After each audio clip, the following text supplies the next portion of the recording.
Hi,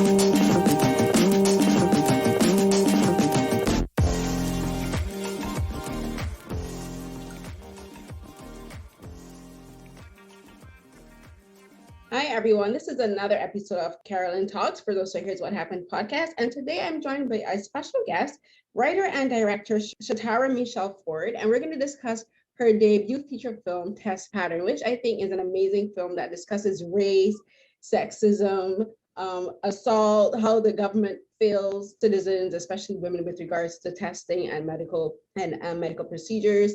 And we're going to get into all of the wonderful aspects of the film, such as the cinematography, which I think was like really well done, and her use of silence. And I'm going to ask Shatara to introduce herself, and then we'll get into the film. So Shatara? Hi. I'm Shatara Michelle Ford. I'm named after a Thundercat. And I really am. And I am the writer and director and co-producer of Test Pattern. Yes, thank you so much for being here with me today. So one of the things I want to start with regards to the film is I always like to ask people their inspiration for creating a story, because everything starts with an idea. And for you, what was the idea and the impetus for you beginning this story and making like this the discussion about rape and race be what you discussed for your very first debut film? It's a pretty heavy topic.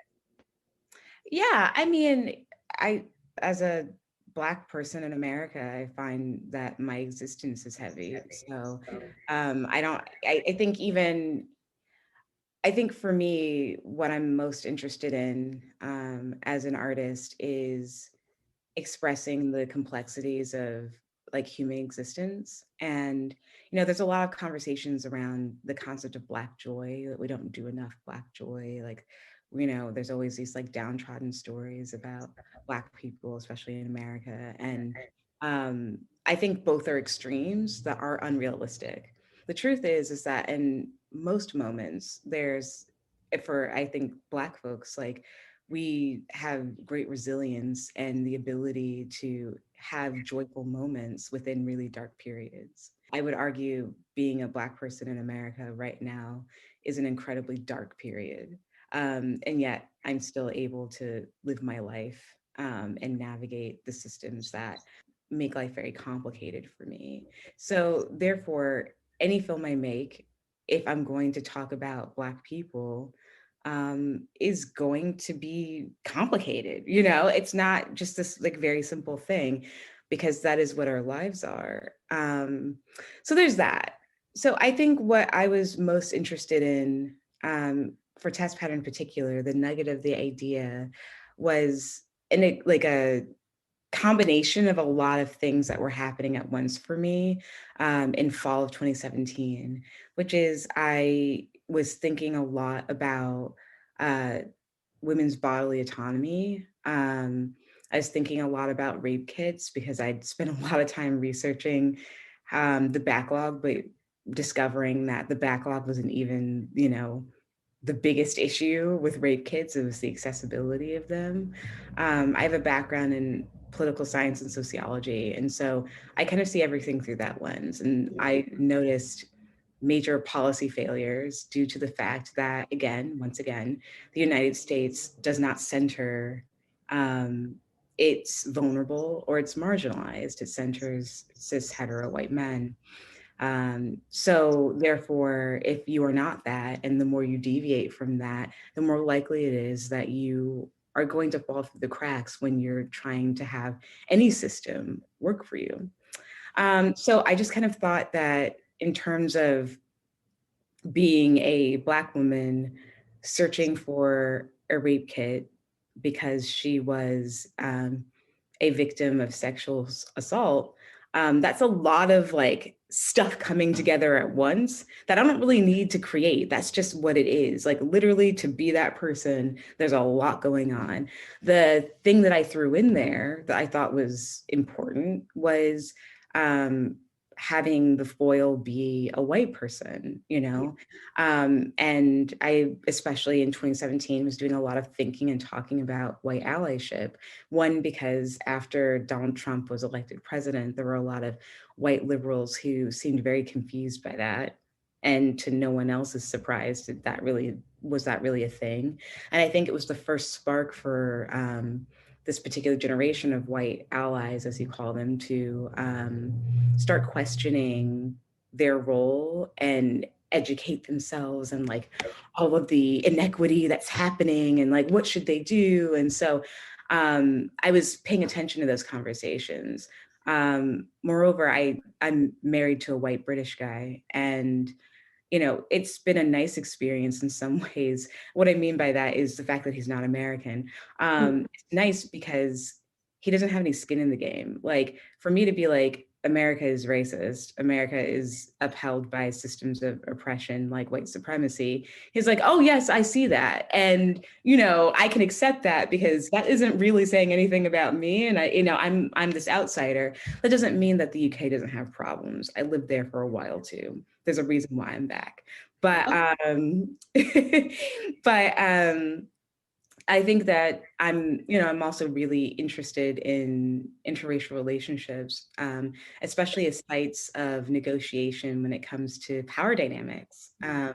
All relationships have power, like imbalances, um, but I think one that isn't addressed enough or examined are the power imbalances that exist within interracial relationships, especially I think something as specific as white men and Black women.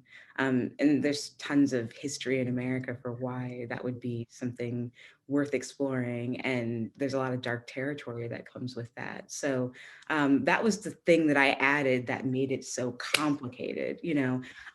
I personally don't think that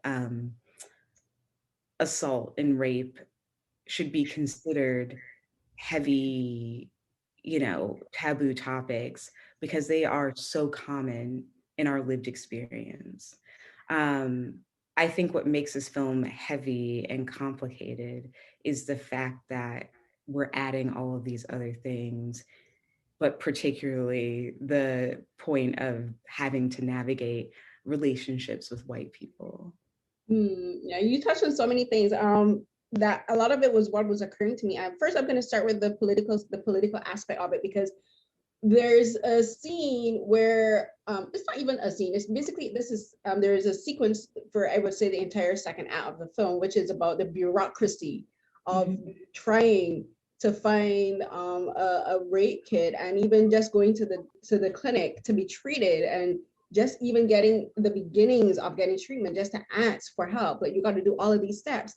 And I just kept thinking, politics affects us in so many ways, and in ways that we don't even realize until a situation like this unfortunately occurs. And you have this woman, Renisha, played beautifully, I think, by Brittany. Mhm. And the word that keeps popping up in my head is uneasiness.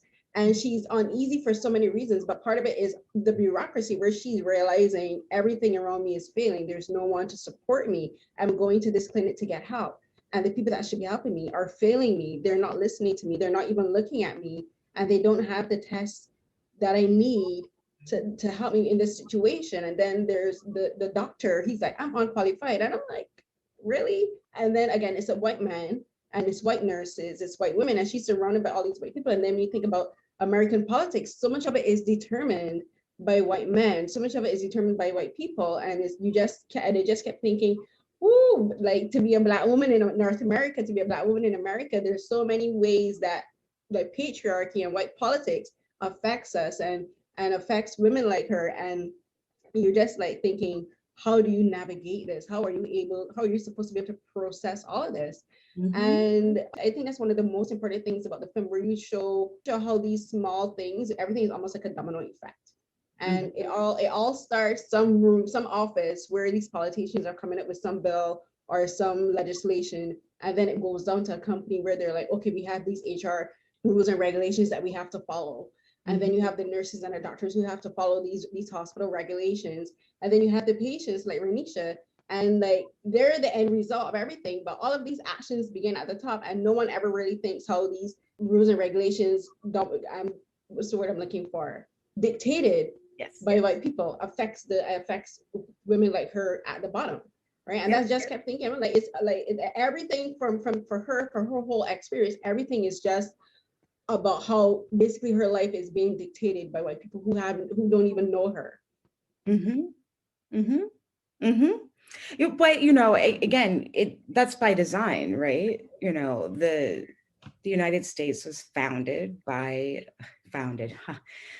Well, it was, but it was conquered by a whole bunch of white men Mm, and then established by a whole bunch of privileged landed white men who only really thought about themselves. And back then it was very explicit. Like the fact that even, the Constitution or Declaration of Independence only identifies human beings as men. Like if there's no inclusive language around mm, that, the fact that women didn't have the vote, the fact that, there were negotiations for how to count Black bodies, the fact that we were not considered full people, it's all by design. So again, when I look at the situation that Renisha's in, it's not shocking to me. It's normal. I yeah. think that she's in a particular situation where there are a lot of things at play, maybe more than your typical Black woman on a typical Tuesday, but it doesn't change the fact that this is normal.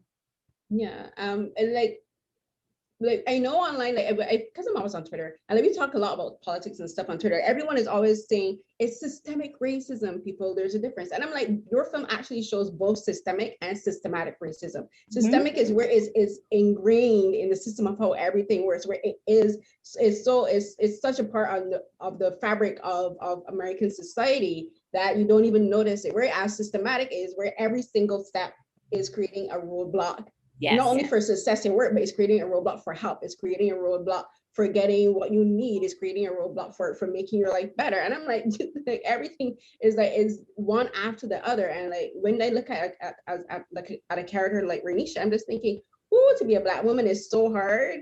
Mhm. And I think that's something I probably say more more during our discussion. But like your film really does show how Black women face so much obstacles, and like one of them is in the workplace.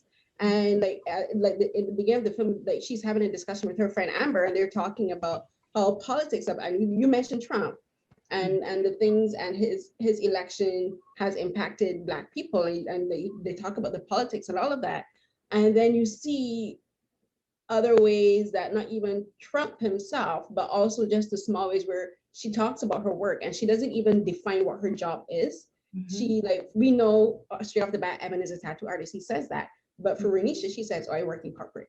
And Mhm. like I wanted to know if that was deliberate because for me, I'm like in my head, I'm thinking that could be is basically she's basically any Black woman in corporate America.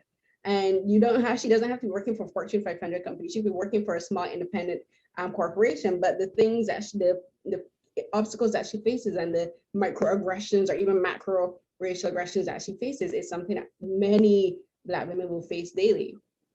Yeah, and I think because of Renisha's experience in corporate America, getting an MBA, like, navigating all of these very, very, very like white male centric worlds, where there is a standard or a norm that does not include like our culture and our bodies.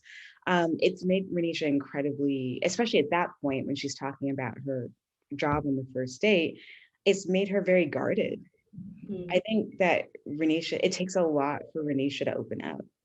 And I think that's one of the reasons why she also wasn't specific in that moment, because she doesn't know who this man is. She doesn't want to say something negative that could give back to the wrong person.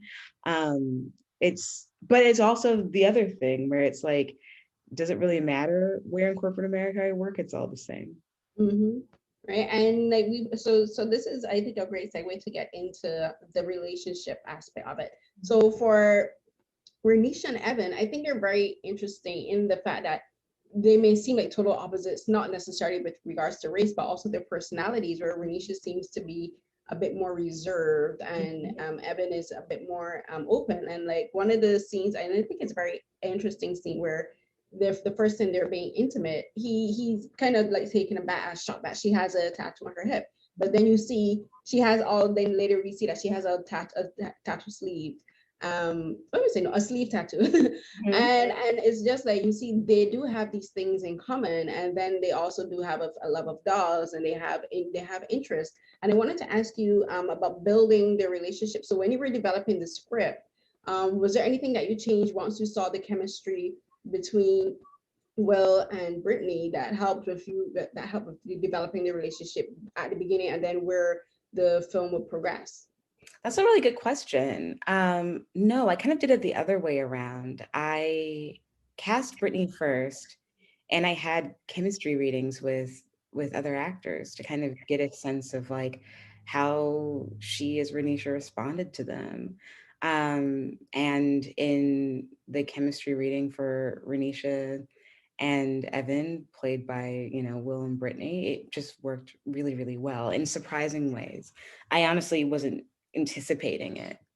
And again, the script is really short, intentionally, to give the actors space to kind of create and expand upon, what I've given them on the page. And so we did do a bit of rehearsals together where, I just gave, Will and Brittany the opportunity to like improvise life together, which I do think is helpful. I would have loved to have done that for more than I was able to. But it's something that I think was a foundational practice. So it's just kind of like one day we all got together and I was like, well, why don't y'all pretend like, you just came home from work. It's not this particular day that's in the script. It's another day, 3 years before then, and just feel it out. And then I was like, what does it look like to, have a conversation about like doing chores 2 years after this, like just kind of explore that. And that was me trying to establish the foundation between them. But the script never really changed beyond what they decided to kind of like improvise within it. So, when it was time to film the script or film the movie, we would look at a scene. It might be 3 sentences long with like 5 lines of dialogue. And I said, where point A is, where point B is. I don't care how long it takes you to get there. I don't care what other words you add. I just need like you just take the time that you need and you take the route that you want to take to get to the end of that scene. And so that I think also helps create like authenticity, and genuine kind of connection between two people, because they do have a lot of ownership around how to move around with each other.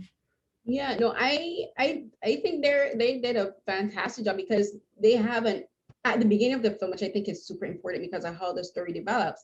They have this easy chemistry. Like you can like, to me, they felt like genuine friends, and they felt like they were very comfortable around each other, and like they felt like, I remember thinking when after they eventually got together, they moved into, I'm assuming this is Will's bungalow. That's what it's called, right? Because I call it a bungalow because that's what we call it from Bungalow? Yeah.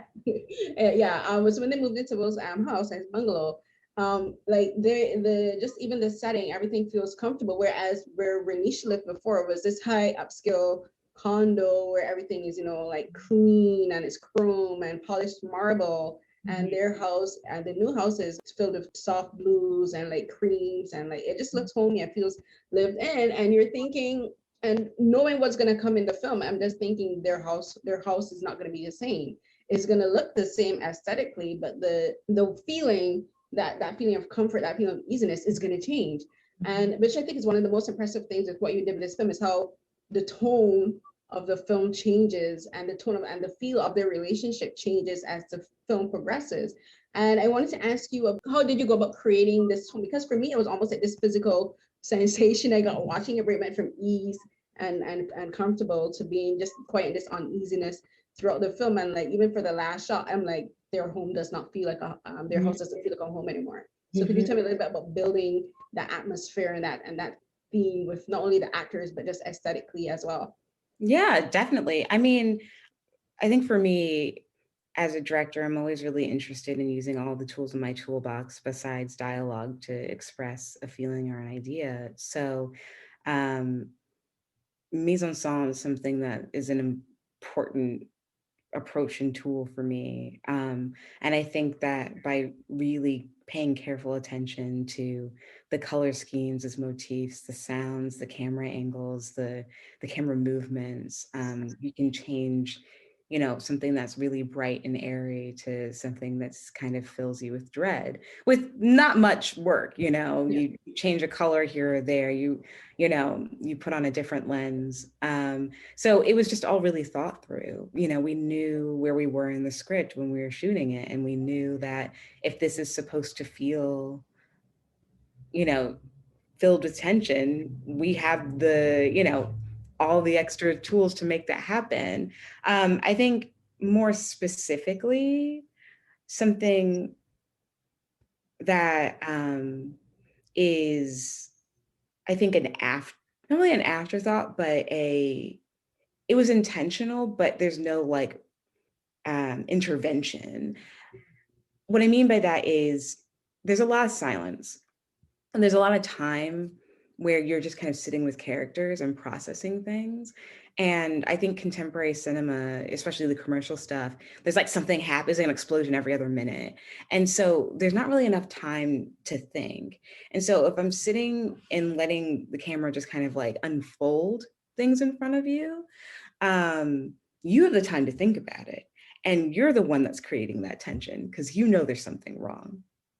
And so I think that's where the biggest kind of tool that isn't like deliberate in the sense of like me adding like some, creepy score or slow moving the camera. Sometimes it's just sitting there and letting you catch up.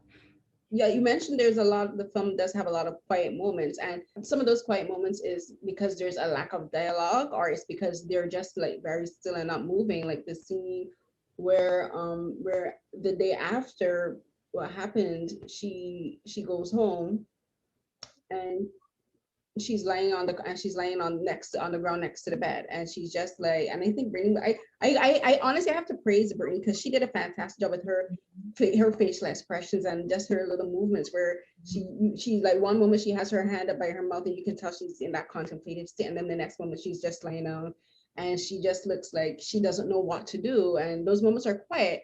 But then there's other moments like where at the clinics and at the hospitals, because they go to more than one, where we don't hear anything from them, but we have the music, and the music is discordant, it's noisy, is the set is unsettling. But then you putting like you go from like violin, like screeching violins, to Swan Lake, and I'm like, what?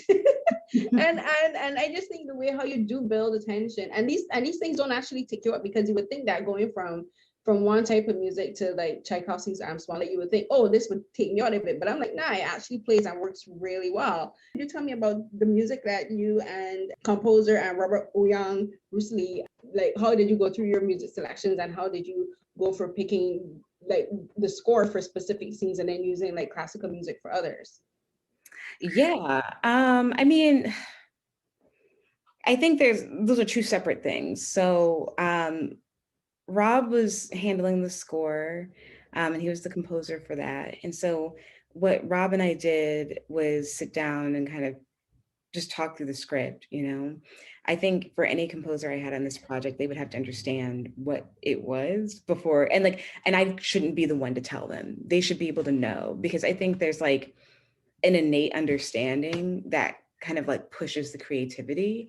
If Rob was spending a lot of time, or any composer, if they were having to spend a lot of time trying to catch up or trying to like understand it all, that would get in the way of like what we could kind of come up together with the music. So the first thing is, Rob read the script and he knew exactly what I was doing, and he was like, gosh, this makes me feel like all type of ways. Like I'm angry, I'm icky, but also the stuff that you're saying about just like men in general, like I get it. Um, so that's the first thing.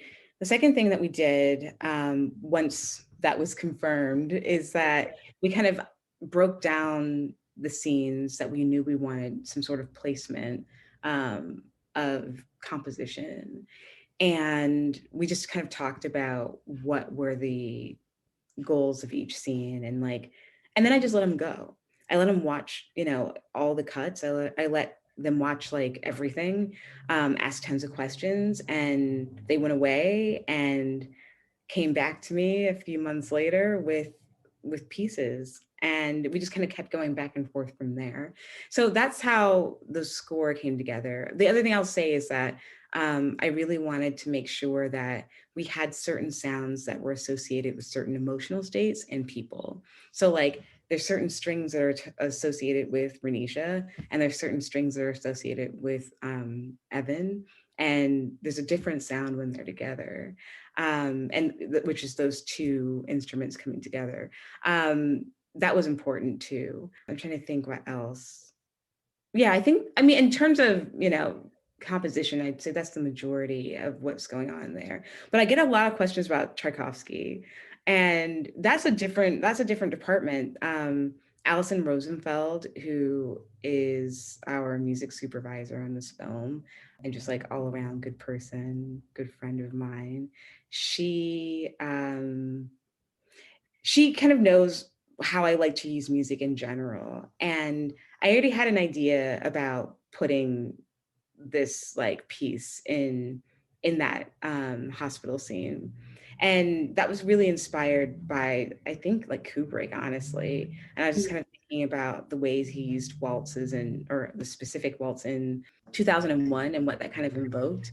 And I related to that. And that was the kind of idea that I wanted to go with, to communicate in that scene, that, what Evan and Ranisha are doing now is pretty much like a refined dance. They know all, they have the timing down. Everything is pretty, like perfect in terms of like the beats that they need to touch to get to one point to another point. But also it's like absurd, and that it's absurd that it's so mundane and so like performed, or so rehearsed.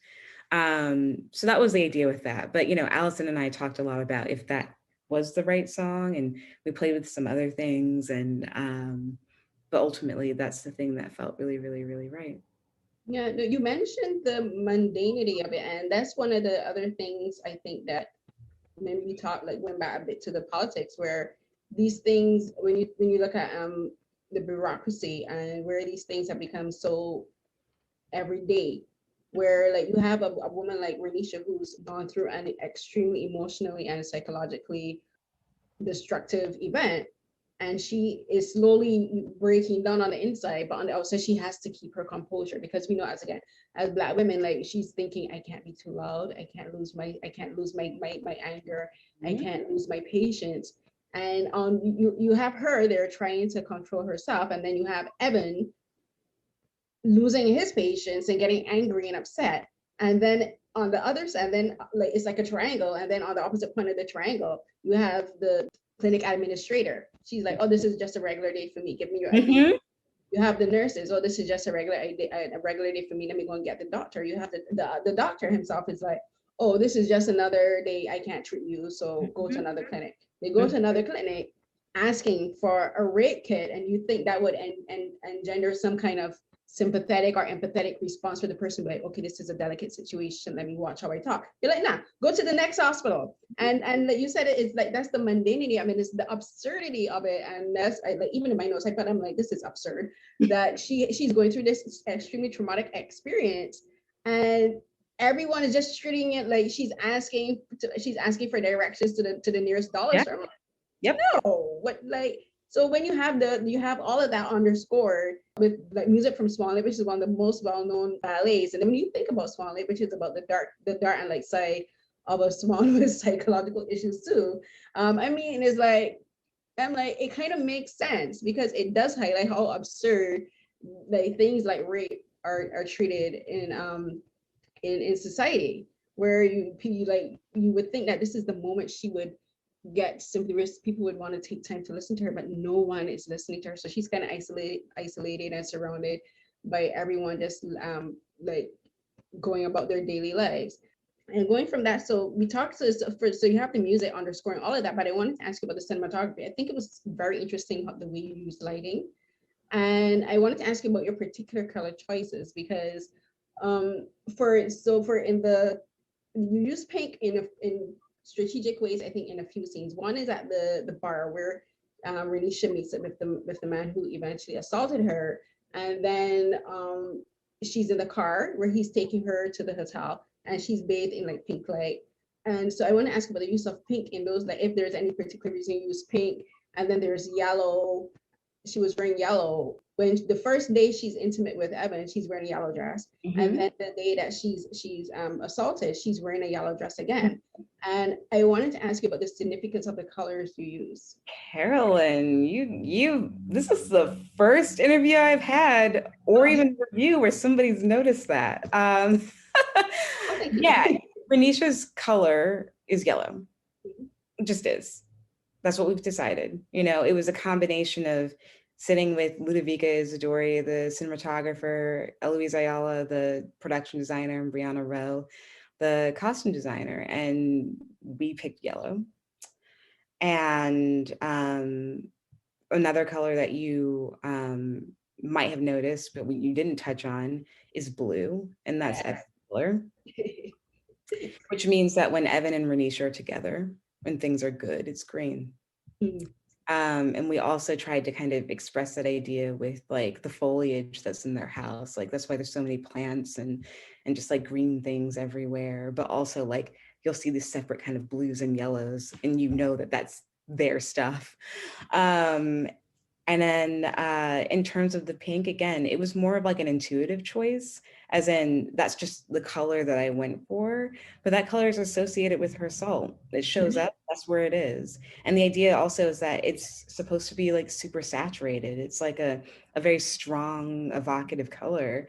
So now at any point when flashes of that moment come up, that's the color. You already know, if you see the color, what was happening.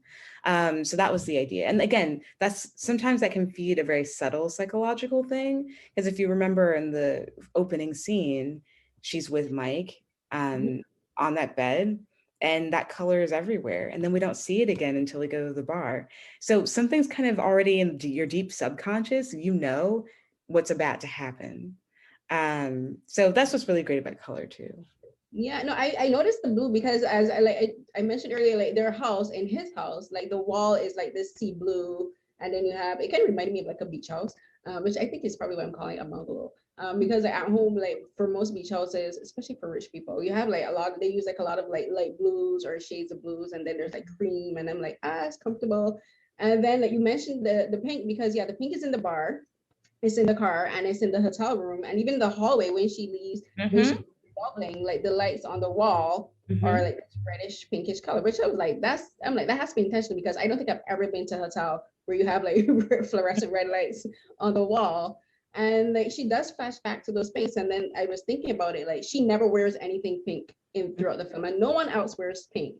And then with regards to Mike being blue, he does wear like his blue jeans. And then at the end, the very, very last scene where she comes home, the thought that came into my head is like their home is murky now because like the wall on the outside in the veranda is like this mossy bluish teal color, almost like my wall.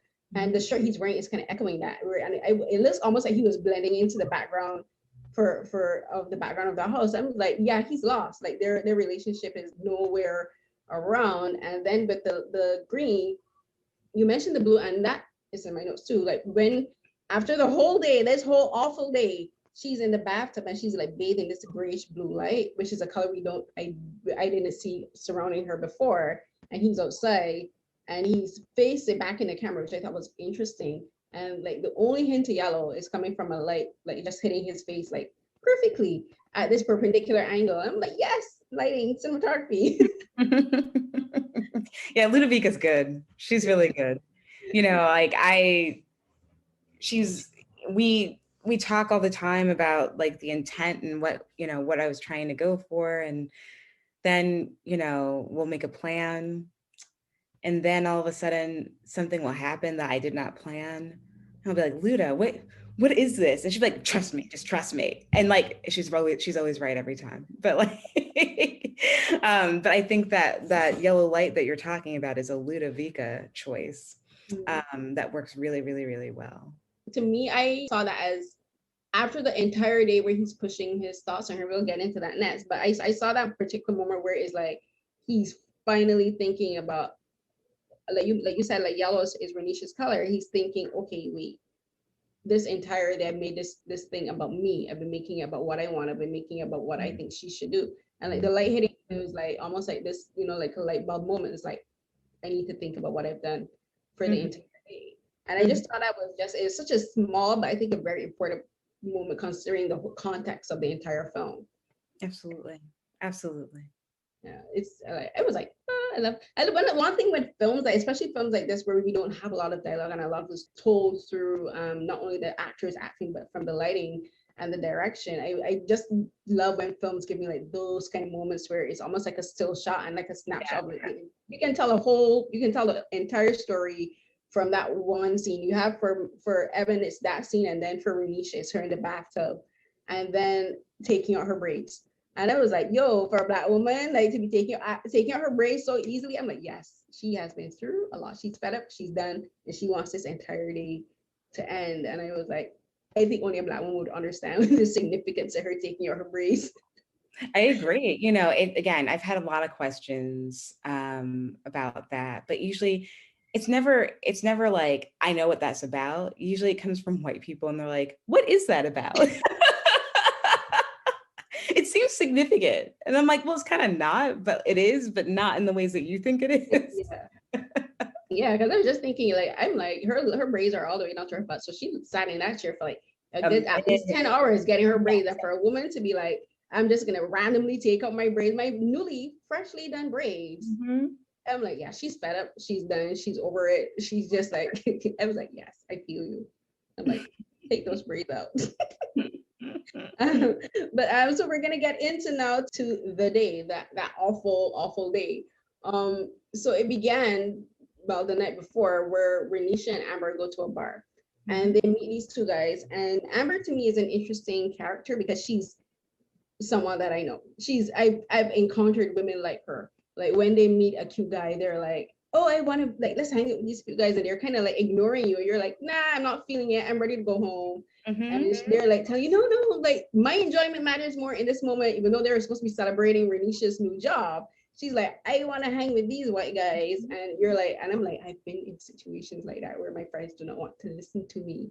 And then she's thinking, then the whole gummy bears, and she's like, "Oh, it's sweet." I'm like, "Do you know that is sweet? Who's Mhm. that's me? You're assuming like you don't know if that's poison, like you don't know if that's arsenic. Like, girl, we live in dangerous times." So I want to I want to ask you about Amber and that particular scene and how you went about building the scene and Yeah. working with the actors because I just thought it was interesting where like when we talk about assault like we always say it's not the victim's fault and but then there's something in the back of our minds where we're always thinking I shouldn't have done this, I shouldn't have taken the gummy bear, I shouldn't have drunk. But then when the way you structured it is like a lot of things happen because of peer pressure and it's not you're playing a blame game but it's like that's the reality of the situation. Yeah, I mean, there's a few points that I'm making. The first point is you're allowed to wear whatever you want to wear. You're allowed to drink as much as you want to drink. You're allowed to do whatever drugs you want to do. You can be flirty, you can dance with people, you can kiss people, you can do all those things. It does not invite or justify rape Mhm. at all. So I wanted to create a very typical condition for which those things occur, to challenge the audience and remind them that she can make those choices and what happened to her in the end still shouldn't have happened. Mhm. And I think that it also adds to the victim blaming that survivors do sometimes, especially in situations like this where it's not so explicit. But I feel like victim blaming actually goes on in all cases. Like even if you're walking down a dark street, you're going to blame yourself for walking alone in the dark. Like victim blaming is very much a part of the experience and the culture that our society upholds. Like we're always very, very, very quick to blame or question the victim. Yeah, no, it's something that's ingrained in us. And speaking from the perspective of a black woman, like growing up in our, like I grew up in the Caribbean, but even like for North America, like I know like there's something that would be like, as young girls we told to watch our behavior from very very young. We're told to Mhm, dress modestly, or don't wear shorts too short. You're mhm, like, don't show your, don't show, even if you don't have breasts yet, but like don't show your chest mhm, too much. You know, don't be too fast. You mhm. know, like See, that's a you know lot of responsibility for women. exactly right. And it's like you're always telling yourself, but why should I have to watch the way I dress Exactly. when the person who is leering at me is, you should be addressing things and you should be telling them, watch the Exactly. eyes up, what, mind the business. And it's like, for like you're saying, the message is like we are supposed to be able to do all of these things without having to worry about what could Exactly. possibly happen.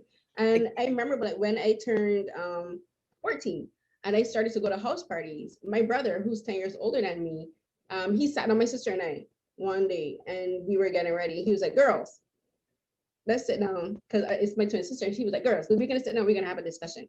And he's like, he gave us these all of this long list of tips on how to watch ourselves when we go out, like when we go party or even go clubbing, even if we just go to a fete or a fair. He's like, when you, if you go to some place for drinks, don't let anybody open drinks for you. He's like, if you put a drink down, don't take it back up. Get a new drink every time. He's like, it's gonna cost money, but you don't want to take the risk. And he was like, if you see a guy with like a long fingernail, watch him, because he's probably has drugs. Because he was saying that guys would put like drugs underneath their fingernails to slip it into their drinks. And he's like, what, like always be aware. Look, and sometimes still do now, like always look for exits whenever you go someplace. We always talk about how Black parents have the talk with their sons, and I'm like, yeah, but we girls get the talk too. But our talk is Absolutely. something else. Absolutely. Absolutely. You're exactly right. And think about how that adds to just like all of the extra stress and complexity of Renisha's existence. Like head on a swivel, constantly worrying about her own protection. Um, and now when we think about how, Amber fits into that, Amber's, also has I mean, as I think that's an easy kind of misunderstanding, but the reason why Renisha went out that night was not to celebrate her new job. It was to like go spend time with her friend that needed to vent. So the whole night was surrounded around Amber to begin with. Mhm. Um, Amber's stressed and tired, clearly is not enjoying work right now. So she needed to vent. She wanted to get loose. She wanted to have a nice time. She wanted attention from men. She was fine with that. And she needed Renisha to be there with her while she did it. Um, I've had friends like that too. I've been in experiences where I'm like, I'm really not feeling this. This is a skeezy situation. I really want to go home, but I also don't want to leave my friend here. Yeah, because that's the girl code. Like we come together, we leave together, right? Yeah. Yeah. And so I think there's an element of that too. And the concept of protection is that like, I don't think Renisha wanted to leave Amber alone, even though she needed to go home and maybe didn't feel great about the situation. And that's something that I think I also tried to kind of communicate when they're on the dance floor. Like she kind of keeps turning to Amber and checking in on her as Amber's getting more and more like out of control to the, but like she has no like ability to stop it or be present with it. She can only just see it. And I think that's a really like sad and I don't know, vulnerable place to be in. That sense of isolation is something I think that carries through for the rest of the film, because it starts there in the bar with her watching Amber, and this is when the drugs begin to take effect. Like she begins to lose lucidity and she begins to become more disoriented, and there is that sense of isolation where everything is happening around her. And then like eventually she's taken to the hotel and these things happen to her. Mhm. And then the next day again she's like with the way how the scenes are framed, like she's usually off the side or by herself, and like Mike is not Mike, sorry, Evan is watching her, and then Amber's on the bed, Mhm. and there's that sense of isolation. And then for the rest of the day, as they're going to the police station, all these things, everything is happening around her. She's almost like there's a word I'm looking for, and it's not isolation, where she's almost, Detached? yes, she's detached, where that you can tell where she's just like not only mentally but just Yes. physically she doesn't feel present in Mhm. any scenes, which I think was that, I think, I don't know how you did it, but it was done so well, where it felt almost like Brittany was just floating and she was just like, I'm just here, and everything is happening around her. And like that's, and I think that's something when we talk about things with like assault or abuse, where like you have victims would say, I just felt like all of these things were happening to me. And I think you telegraph that really well in the film. And it also shows not, and it shows, and it comes up a lot with regards to race, because she's this lone Black woman and she's surrounded by all of these white people. At the bar, it's only her and Amber. And then once Amber starts to fade into the background, it's just her and these white guys. And then the person who rapes her is white. And then at the clinic, she's surrounded by these white guys. And I thought it was interesting where at the beginning of the film, like once they came together, we got these happy moments with Evan and Renisha, where they're living their life as a couple and they're talking about their dolls, they're talking about their daily lives, talking about what outfit she'll wear for the first day of work. And then she's in the car, and then we get a flashback again to her outside, isolated, waiting for Mike. He turns up 15 minutes again. He doesn't understand what she's saying. She's like, I'm uncomfortable. You left me here.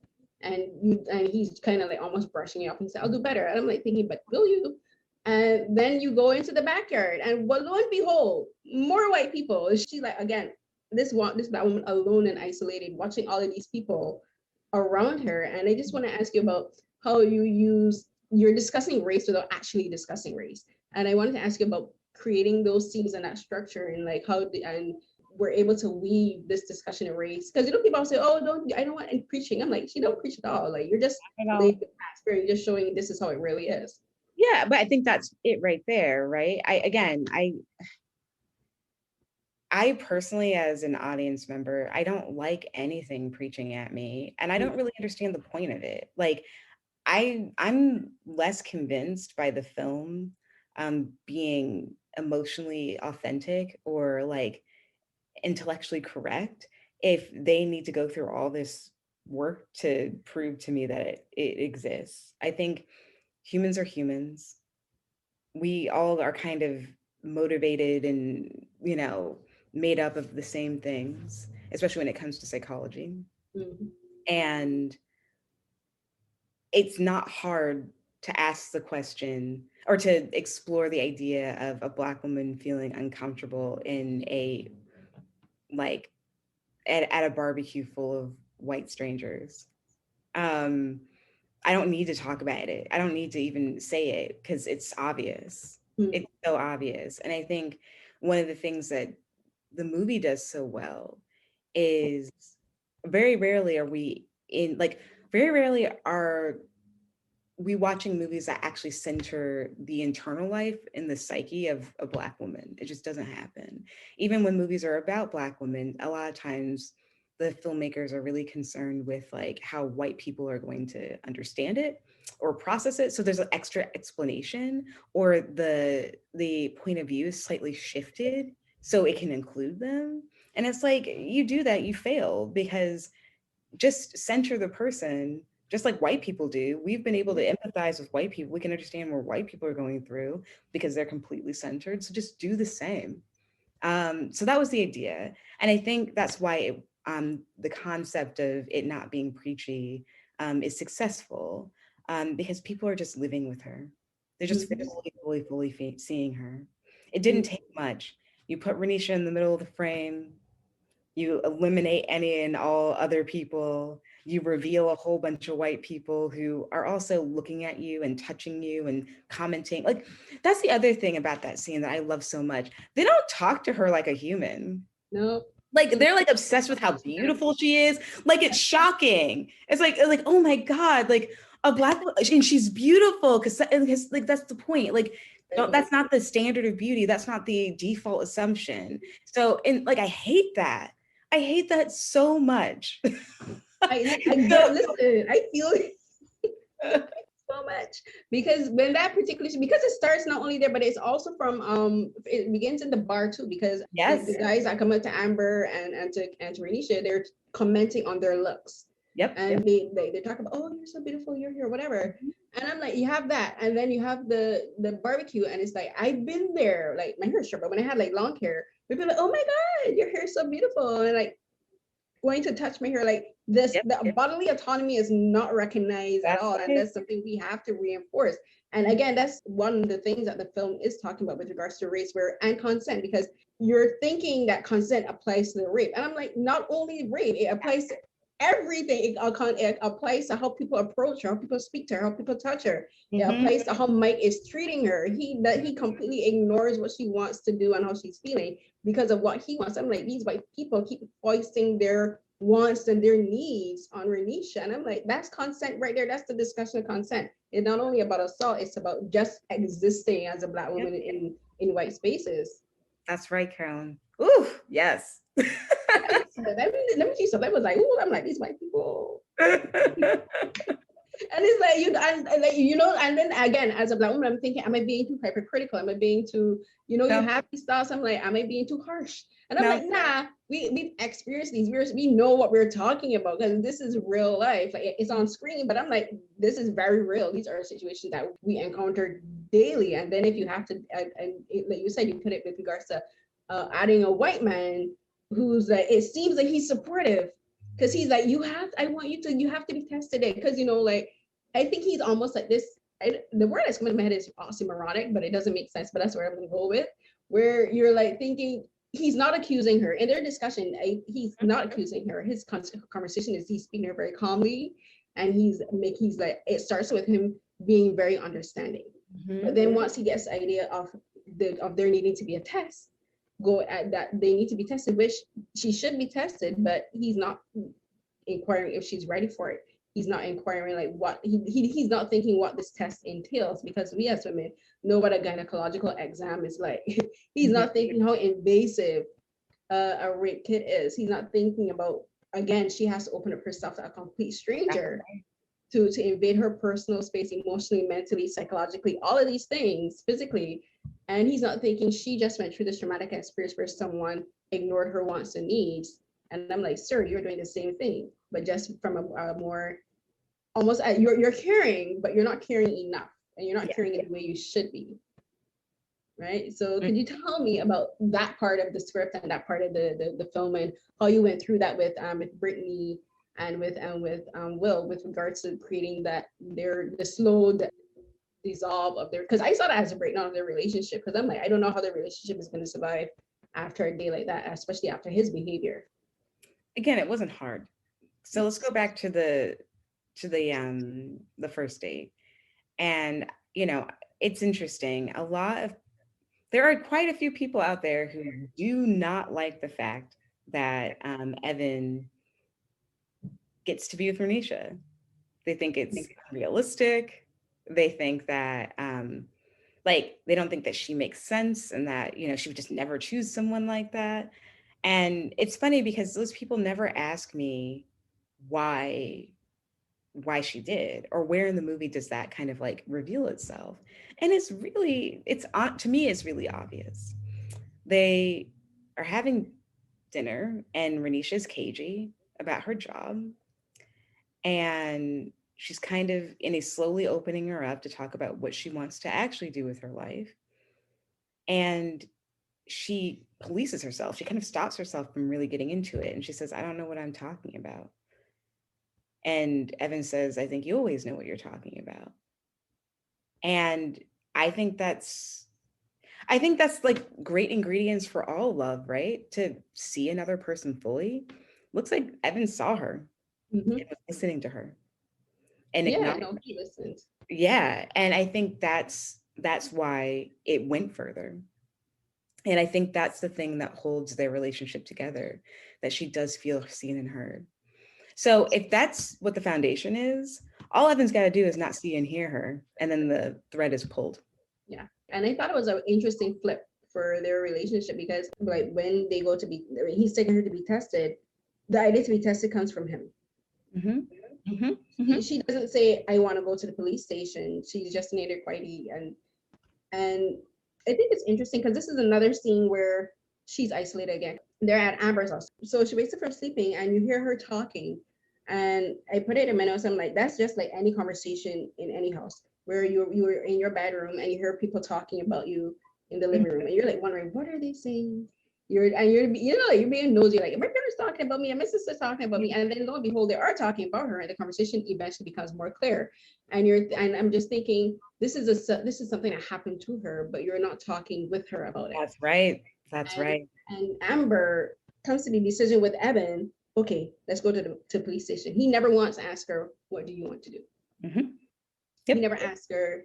I don't think he ever asked her if she's even in pain, because like you never, like, she could have been physically in pain. He never says that. And I just thought that the way you did that switch in his personality was very, I think, was genius, because he does it with the same tone that he speaks to her always. He Yes. doesn't change he doesn't become angry, he doesn't become upset. You would think he's having a regular conversation with her, but then you're like, no, you're Yeah. using almost the same cajoling way to get her to go along with you. And I'm like, sir, pause. Well, let's just be real though. That isn't a change in his personality. And that's the other thing I'm trying to say about like humans. Like we're motivated by a lot of things. And I think as that relates to white allyship, when it relates to like allyship amongst like non-female feminists, men in particular, um, it takes a lot to constantly be present with the fact that you should not be centering yourself, that you should be centering the person you're allied with.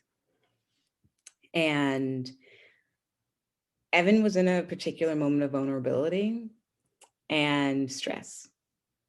And those are always the times when you'll see people who are even like, even like if we think about like athletes, you like the whole point of like an elite athlete is being able to like maintain like perfection despite like the high levels of like stress and pressure. um but like all human beings really struggle with that. It's hard to stay on the right track when you've got all those other things going on, which another, by the way, just sidebar, which is why I think like Black people are so incredible, because we've been under so much just shit and yet we still manage to thrive and find ways to live, and it's beyond me. Anyway, so there's that. But going back to how that like applies to Evan, so he slipped. He got a little more selfish. He stopped thinking about the fact that he's not thinking about someone else, namely the person he loves that he's trying to protect. Mm, And I think that there are other like societal factors that come into that. I think that, you know, straight men feel like sometimes that their masculinity is in question if they're not doing the right thing as a man to protect, their woman, whatever that means. mm, So I think that there's probably some of that in Evan too, thinking, well, no, someone's got to protect her. Someone's got to bring this to justice. So it's going to be me. It's my job. And I think that he gets more and more frustrated because it's not panning out. And he's seeing that as a reflection on him. mm. The whole thing is a reflection on him, which is Yeah. crazy. So yeah, I think that's always there, in his personality. It's just that, he hasn't been in a situation where those things are kind of put under great strain. Mm. And could you tell me about with regard when you cast Brittany, because you said you had the idea for her for this role from the beginning.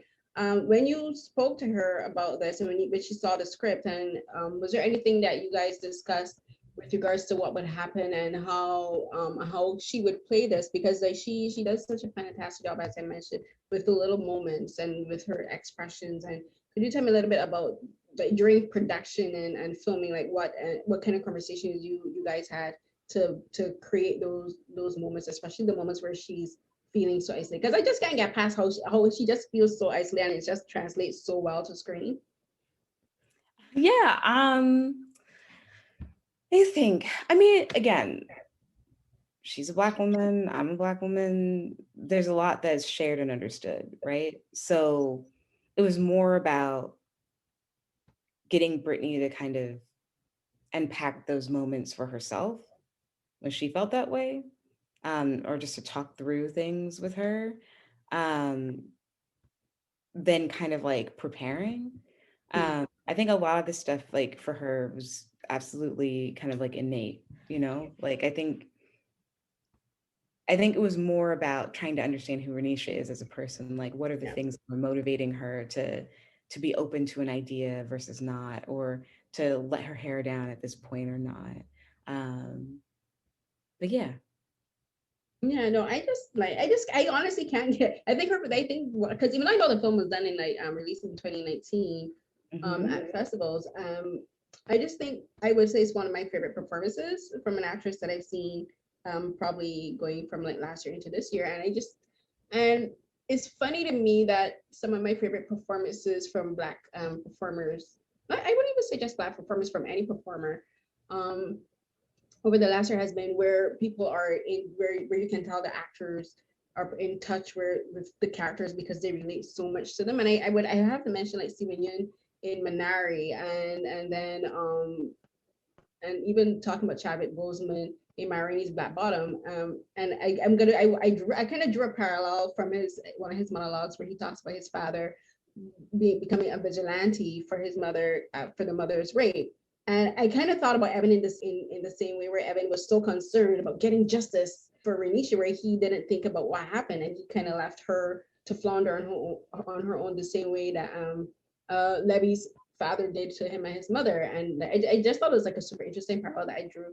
And then like other performances, Judas and the Black Messiah, and Andra Day in United States versus Billie Holiday. And I just thought, I'm like, all of these performances that I've gravitated towards are by these actors and these actresses just getting really in touch with these emotions. And then it's just like situations that we, even if you don't personally experience them, but you see, you enough experience enough things where you can see just a bit of your own history in them. And I just think that your film is just one of those, because I've experienced some of these situations, and I'm like, I've been in some of these spaces. And I just think it's beautiful when you have like directors and writers like yourself. And I know people say a lot, especially as critics, who say we put in the human experiences on the screen. But I'm like, it's important, because sometimes watching these kind of situations on screen does help us to process, and it does help us to like speak to other people, because like you could use this film, you talk about allyship, and you could show this film to a white man and say, do you notice anything wrong? Like, what is wrong with what he's doing?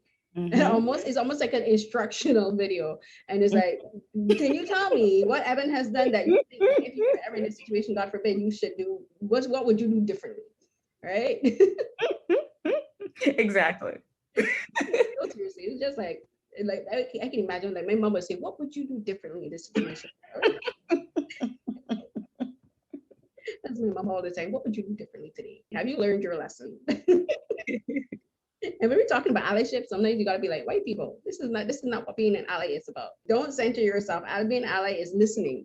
Being an ally is like, that's like you said, like Evan failed as an ally, but he also failed as a boyfriend. He failed Yes. as her partner. Mm-hmm. Sure And did. I remember thinking when I watched it, because I watched it twice, like people, I can clearly see people watching this film and say, but she's making it about him. But I'm like, no, the way I see it is, it's very much about Renisha. But it's a film about how everyone around her fails her. That's And right. like we talked at the beginning, we talked about the politics. Every support system around her that's supposed to help her fails her, because even if you look at Amber, Amber in a way kind of failed her too, because Mm-hmm. she let Renisha go off by herself. Renisha was looking out for Amber, but Amber wasn't really looking out for Renisha. Mm-hmm. And then even at the end, when she does come back, she goes to the hospital. It's interesting that the only people that really do show her compassion at the end are two Black women. You have Amber, and then the nurse at Mm-hmm. the where she does get the rape kit tested is performed by another Black woman. And this is the first time anyone has told her, you don't have to do anything you don't want to do. Mm-hmm. And she's like, if you don't want to say anything, you don't have to say anything. And she thanks her, and she says, thank you for being here. Thank you for listening to me. And I'm like, it's so important that we have, where again, that's sisterhood. That's like Black sisterhood, where we're like, at the end of the day, we only have us to turn to. Yes, absolutely. I mean, again, it's about seeing a person fully, right? And I think Black folks have been taught how to empathize and see everyone else, Mm-hmm. um, but they don't see us. Not all, like they have to be taught, Mm-hmm. and that's scary, right? So, um, in some ways, you know, Amber did mess up, but this is going back to, how we're all human and we're under great stress. Amber called Renisha because she had a bad day at work. I think Amber has a lot of bad days at work. Mm-hmm. And maybe Amber didn't have the capacity to even think about another person. It doesn't mean that, like, again, she gets a pass, Yeah. but it's to recognize that. And, the same thing goes for the, staff at the hospital. They come off as cold because it's another day for them where they're getting paid very little and are very overwhelmed. You know what I mean? Like they can't even take on feeling anything for you, on top of the fact that they're white and they probably don't even see you.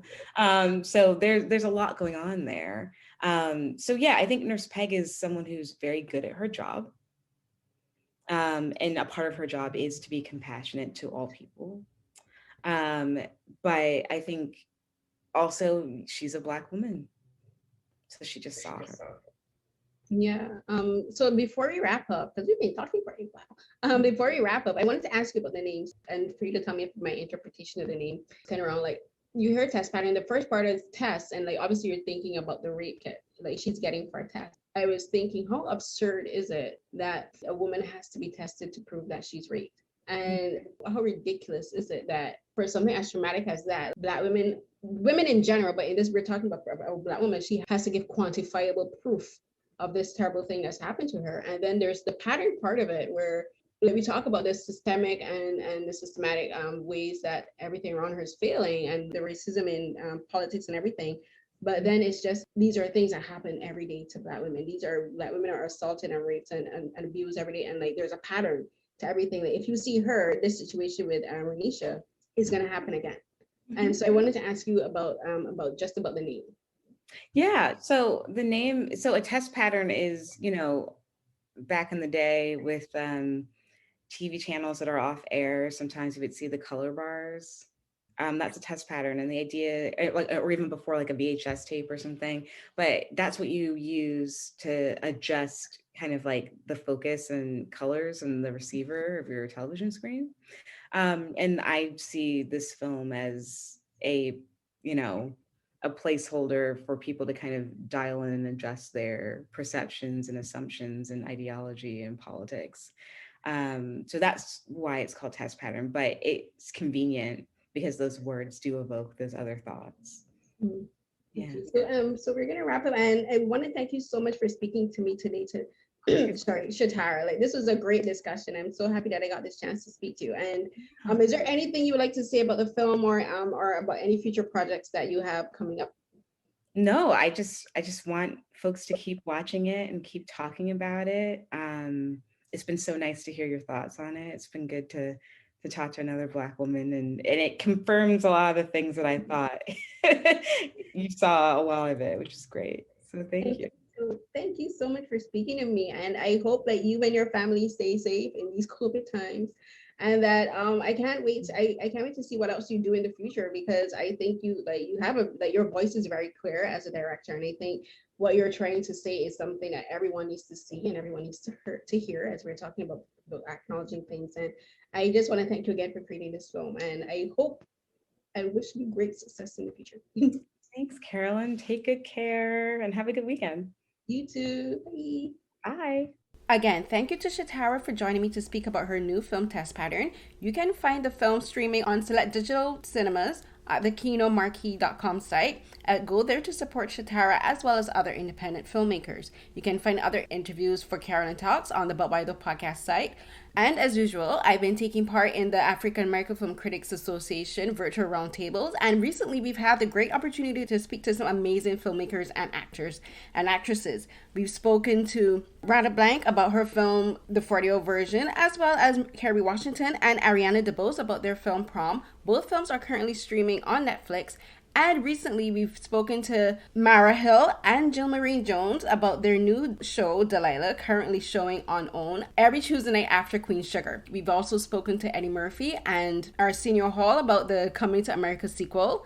And we've also had the great opportunity, this was a fantastic discussion with filmmaker Philippe Lecoute about his new film, Night of the Kings. This, I think, is a fantastic and beautifully shot film. You can go on the Neon's website to find where you can watch it virtually. And for more personal news, I recently started a YouTube channel. It's under my name, Carolyn Hines, and my first episode is Beyond the Romance, Cinderella and the Four Knights, where I talked with my friend Laura Sirico about her favorite Korean drama, Cinderella and Four Knights. We had a blast. It's amazing, and please look forward to more content about that. And as well, I'll be adding more Carolyn Talks interviews there as well. You can find me on Twitter and Instagram at CarrieCNH12. That's CarrieCNH12. You can follow my hashtag Saturday Night Sci-Fi where I live tweet films and TV shows on Netflix or Hulu or other streaming platforms with the hashtag Saturday Night Sci-Fi, and we begin every Saturday night at 10 p.m. Eastern. As well, for my K-drama and Asian drama watches, I've been using the hashtag